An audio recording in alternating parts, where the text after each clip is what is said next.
¿Qué tal, Noel? Hola, ¿qué tal? ¿Qué tal, Luis? Aquí Yannick, Yannick Noel. que nos vas a presentar el día de hoy. Hoy les voy a platicar del trabajo que estoy haciendo para el primer capítulo de mi tesis de doctorado. Yo estudié la licenciatura aquí en la Universidad de Guadalajara. Hice mi tesis, dos proyectos, todos mis proyectos modulares con profesores del posgrado de hidrometeorología. Trabajé con la doctora Ann Cross, con el doctor Néstor García Chan y al final con el doctor Anatoly Filanov y con Diego Pantoja. Y este proyecto que voy a enseñar lo estoy haciendo en Scripps, que es en la Universidad de California en San Diego. Es un instituto de oceanografía muy grande. Y el proyecto es que usamos mediciones de instrumentos autónomos que flotan en el océano, se mueven con las corrientes y miden la estructura vertical de la termodinámica del océano. Teníamos esos instrumentos en el mar de Filipinas, y mientras estaban haciendo sus mediciones pasó el super tifón Mangkhut, que ha sido una de las tormentas tropicales más potentes y más grandes que se han observado. Mató a más de 130 personas, la mayoría en las Filipinas, y tenía vientos de hasta 79 metros por segundo, que es altísimo, y de hecho tuvo vientos que lo pondrían dentro de la categoría 5 de huracán, y mantuvo esa categoría 5 durante 4 días, que pues es muy poco común que un huracán se mantenga con esa fuerza durante tanto tiempo. Entonces teníamos nuestros instrumentos instalados midiendo en el mar de Filipinas cuando esta tormenta pasó, y lo que hicimos fue procesar los datos de los instrumentos para generar un mapa tridimensional de los procesos físicos que estaban ocurriendo debajo del océano mientras el huracán pasaba. Entonces ahora tenemos un artículo en revisión y estamos preparando otro con estos resultados, y básicamente lo que hacemos hacemos esta reconstrucción del mapa de los procesos físicos que están pasando debajo del huracán, y comparamos nuestras observaciones con la teoría y lo que sabemos que deberíamos esperar que pase debajo de un huracán. Entonces, pues lo que observamos son corrientes extremadamente potentes, de hasta 2 metros por segundo y a veces más, en la superficie del océano, y estas son corrientes que se generan por la fricción que existe entre el viento y la superficie del océano. Y después de que el huracán se va, estas corrientes pues conservan su energía, pero ya tienen la libertad de evolucionar libremente, sin fuerzas mayores que los estén afectando. Entonces comparamos estas mediciones. Por ejemplo, también tenemos de temperatura, y una de las cosas que observamos es que cuando pasa el tifón, el ciclón tropical, mezcla el océano, mezcla la capa caliente que está en la superficie con el agua fría que está debajo, y esto, cuando se mezclan estas dos, hace que se enfríe la superficie del océano, y es aquí lo que observamos en este mapa, que deja el huracán una estela de agua fría que se compara aquí con lo que nos dice la teoría que debe de pasar. Entonces observamos esta mezcla, también observamos las corrientes, y cuando nos metemos a ver las corrientes verticales que genera el paso del huracán, vemos también que esas corrientes verticales tienen un impacto muy fuerte en la temperatura debajo del océano. Y esto es porque cuando hay corrientes, digamos, hacia arriba, esas corrientes traen agua caliente que está en el océano profundo, agua fría que está en el océano profundo, la acercan hacia la superficie. Y eso es lo que observamos en nuestras mediciones. Como estos instrumentos están moviéndose entre la superficie y 200 metros de profundidad, nos dan esta estructura vertical de la temperatura, y ahí vemos las huellas que dejan las corrientes tridimensionales del océano. También observamos los procesos de mezcla, y como proyecto a futuro vamos a ver toda esta estos efectos que tiene el ciclón en el océano mientras pasa sobre él, cómo evolucionan a largo plazo, digamos en escalas de semanas a meses, y cómo esos efectos de largo plazo terminan impactando el clima de las regiones tropicales y la circulación del océano Pacífico.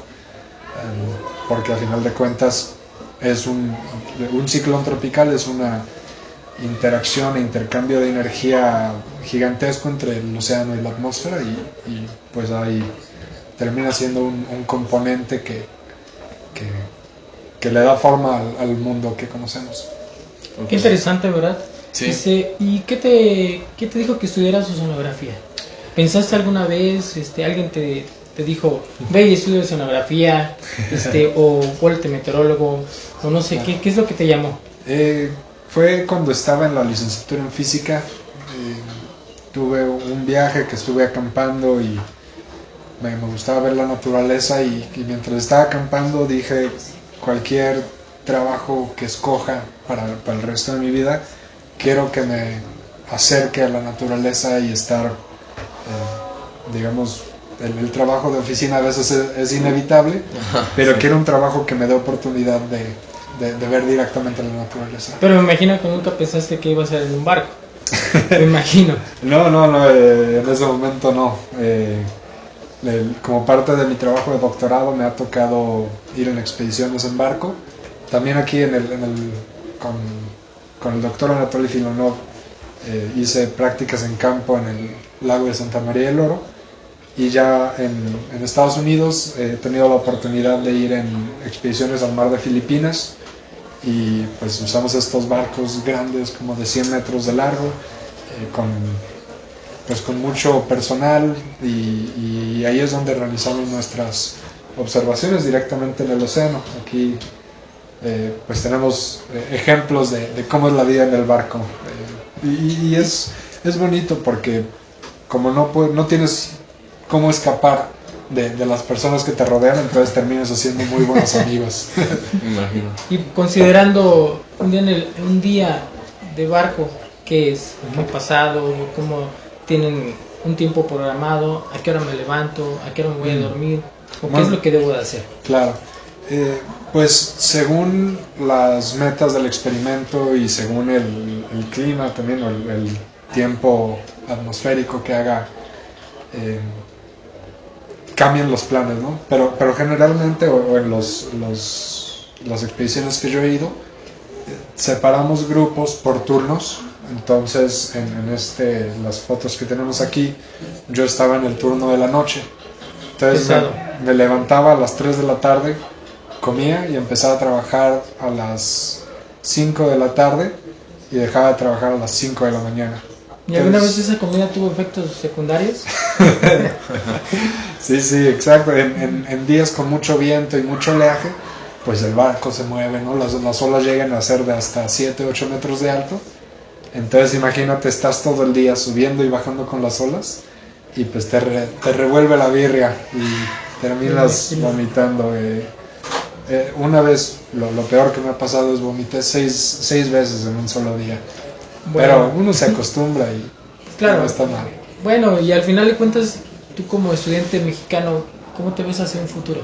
Porque hoy hablamos de Noel, pero podemos hablar de otra persona, ¿no? Claro. Ahora, tu experiencia, pues sí es destacable, ¿no? Sin embargo, entonces en un futuro, ¿qué será de Noel? Pues sí, la verdad que he tenido mucha fortuna de poder recibir una buena educación aquí, primero en la Universidad de Guadalajara y con los profesores del posgrado de hidrometeorología, y ahora en Scripps. Y pues lo que me he dado cuenta es que yo llegué a Scripps y vi a mis compañeros, ¿no? Mis compañeros venían de escuelas como Stanford, venían de Oxford, de Columbia, de Caltech, de todos estos lugares, y pues al principio uno se achica, ¿no? ¿Qué Y dice pensaste, no? ¿Qué será de mí? pero pues te das cuenta que en todos lados se cuecen habas, ¿no? Y cuando uno tiene las ganas de aprender y puede meterle el tiempo, pues digamos, uno no necesita las quinta maravilla del mundo para aprender, sino que necesita las semillas clave con las que uno pueda aprender y después desarrollarse. Y pues en el futuro me gustaría seguir haciendo oceanografía de alta calidad y ayudando a que crezca la comunidad de ciencias de la Tierra en general en México. Podríamos decir que qué tan importante entonces es considerar la meteorología y la oceanografía desde tu punto de vista. Creo que los gobiernos y las sociedades deben de invertir en este tipo de ciencia porque pues el clima y el océano, la atmósfera controlan nuestra capacidad de hacer agricultura, también controlan desastres naturales como huracanes o tsunamis o inclusive sequías e inundaciones. Y mientras más infraestructura y recursos humanos tengamos de personas que están bien preparadas trabajando en esos temas, podemos proteger mejor a la población, podemos dar buenas recomendaciones para sectores empresariales, sectores agrícolas y también ahora con el calentamiento global para prepararnos a enfrentar esos cambios de la manera más adecuada. Y más considerando que México pues es un país que tanto del Golfo de México y del Pacífico recibe la llegada de los huracanes, ¿no? Claro, sí, estamos en una situación geográfica muy especial que en realidad los otros países que tienen ese tipo de bombardeo de huracanes por todos lados son pocos, ¿no? Y la mayoría en lo que se llama en el continente marítimo, donde está Filipinas, Papúa Nueva Guinea, Indonesia, pues son los otros países que tienen ese tipo de situación y que de la misma manera que México no han tenido la oportunidad de desarrollar las mejores, digamos, infraestructura o digamos que queda mucho trabajo que hacer para mejorar cómo se manejan estas situaciones. Y sí, extrañamente luego estos fenómenos tropicales se estudian en países o lugares donde no ocurren, ¿no? Por ejemplo, yo estudio huracanes en California, donde pues nunca hay huracanes. No hay huracanes. Entonces, qué curioso, ¿verdad? Sí, sí. Yannick, ¿alguna pregunta? Sí, me gustaría preguntarte, ¿cómo fue que hicieron las mediciones para estos datos que estás estudiando? Buena pregunta. Las mediciones las hicimos con unos sensores que se llaman Solo 2, así se llama, y es como una...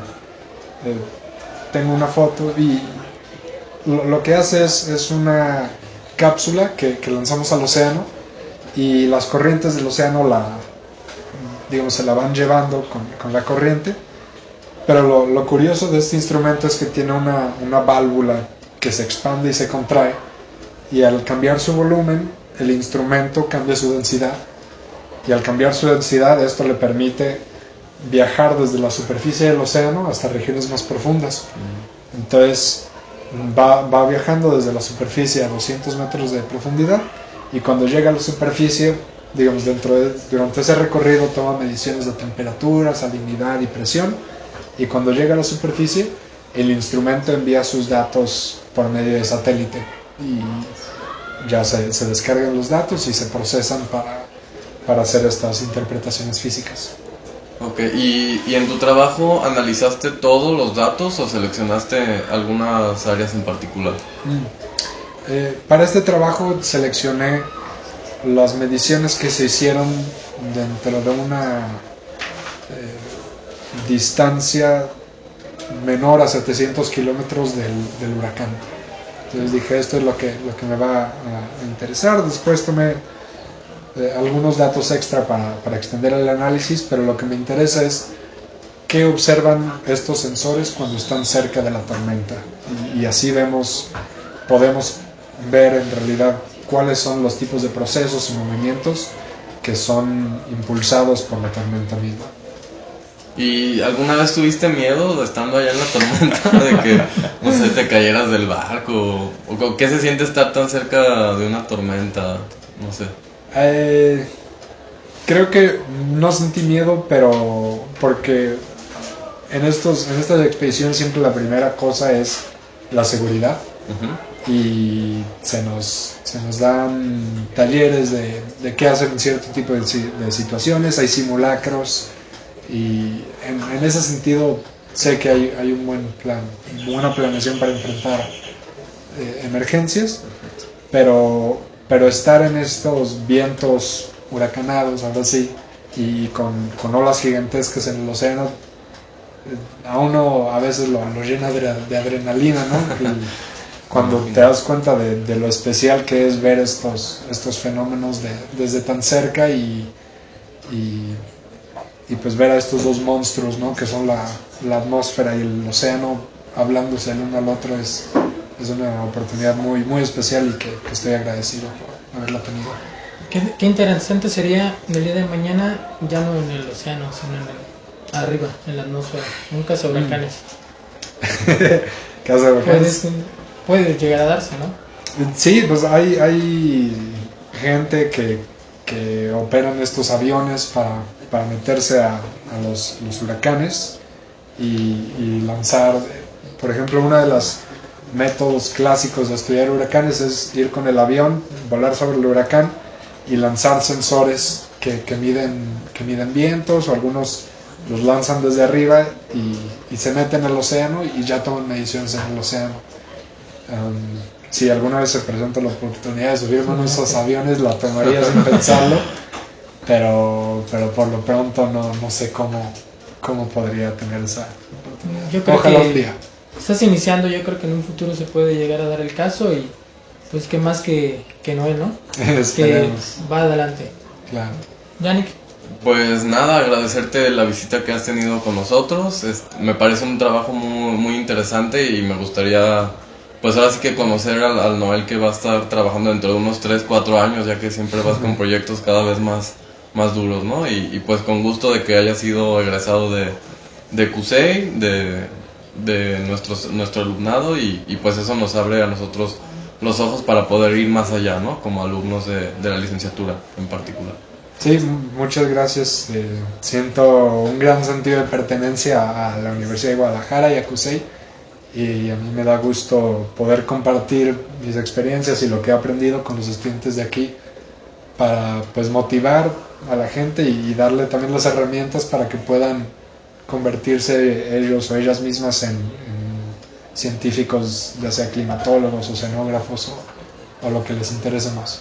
Y hablando sobre eso, ¿qué recomendaciones le darías a los estudiantes de licenciatura o de maestría, en este caso del posgrado en Ciencias en Hidrometeorología, para poder alcanzar este nivel internacional que has llegado a tener? Que lean artículos, leer muchos artículos, porque a final de cuentas, para hacer algo nuevo, que es la investigación, ¿no? Queremos hacer cosas nuevas que no han hecho otras personas, y para saber qué es nuevo tenemos que saber qué se hizo ya, y tenemos que saber cómo usar esas herramientas que ya otras personas se les ocurrió, cómo usarlas para modificarlas y aplicarlas a nuevos problemas y generar nuevo conocimiento sobre estos procesos que ocurren en nuestro planeta. Muchas gracias. Muchísimas gracias, Yannick. Noel, un gustazo. Gracias, Luis. Entonces, gracias, pues aquí Noel. está. Gracias, Yannick. Muchas gracias.